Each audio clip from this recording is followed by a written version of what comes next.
साल 2020 की गर्मियों में दिल्ली लॉकडाउन के साए में था।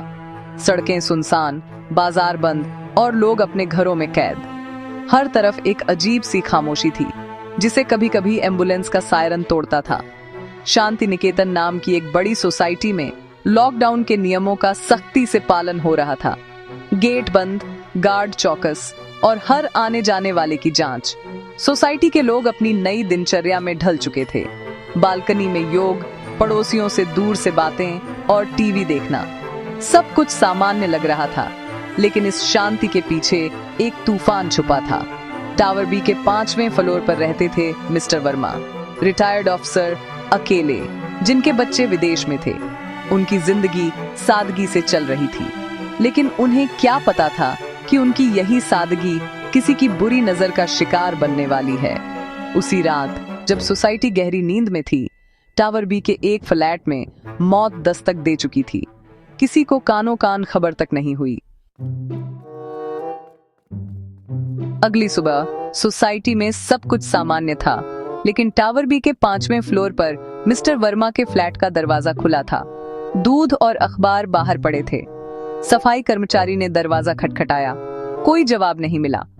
गार्ड और सोसाइटी के सेक्रेटरी मिस्टर शर्मा को बुलाया गया। दरवाजा खोलते ही सबके होश उड़ गए। मिस्टर वर्मा की लाश लिविंग रूम में पड़ी थी। सिर से खून बह रहा था, सामान बिखरा था। यह साफ था, ये कोई सामान्य मौत नहीं बल्कि हत्या थी।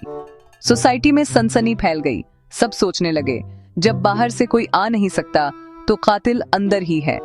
हर कोई एक दूसरे को शक की निगाह से देखने लगा। पुलिस को बुलाया गया। फॉरेंसिक टीम ने जांच शुरू की, लेकिन सबसे बड़ा सवाल था, कातिल आया कैसे और गया कैसे। केस की जांच इंस्पेक्टर रुचि सिंह को सौंपी गई, एक तेज तर्रार अफसर जिसने कई मुश्किल केस सुलझाए थे। रुचि ने क्राइम सीन देखा। लूटपाट का नाटक था, लेकिन मकसद कुछ और लग रहा था। उन्होंने सोसाइटी के सेक्रेटरी और गार्ड से पूछा, कोई बाहरी आया? जवाब था, नहीं। सीसीटीवी में भी कुछ नहीं। रुचि ने पड़ोसियों से पूछताछ शुरू की। मिस्टर और मिसेस गुप्ता ने कहा, कुछ नहीं सुना। वर्मा जी शांत स्वभाव के थे, लेकिन रुचि को उनकी घबराहट महसूस हुई।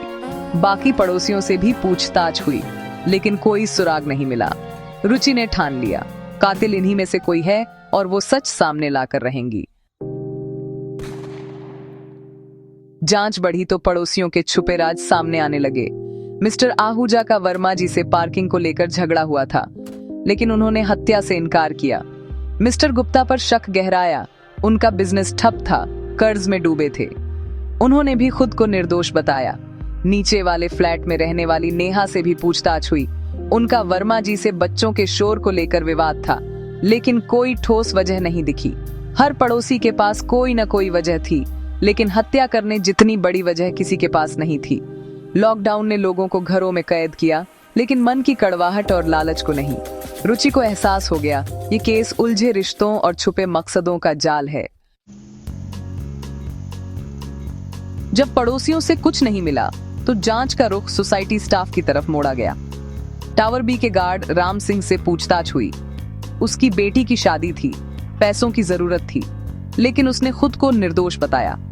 सोसाइटी के इलेक्ट्रीशियन, प्लम्बर, सफाई कर्मचारी, सबसे पूछताछ हुई। सबके पास घर में जाने की पहुंच थी, लेकिन किसी का क्रिमिनल रिकॉर्ड नहीं मिला। हर कोई अपनी बेगुनाही का दावा कर रहा था। जांच फिर अटक गई। सीसीटीवी में कोई नहीं, गार्ड ने कुछ नहीं देखा। दरवाजा अंदर से बंद नहीं था, लेकिन जबरदस्ती घुसने के निशान भी नहीं।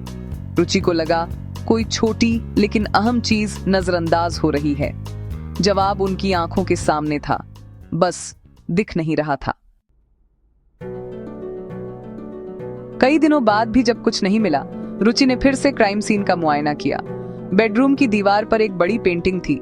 दीवार का रंग अलग लग रहा था। पेंटिंग हटाई तो ताजे प्लास्टर के निशान दिखे।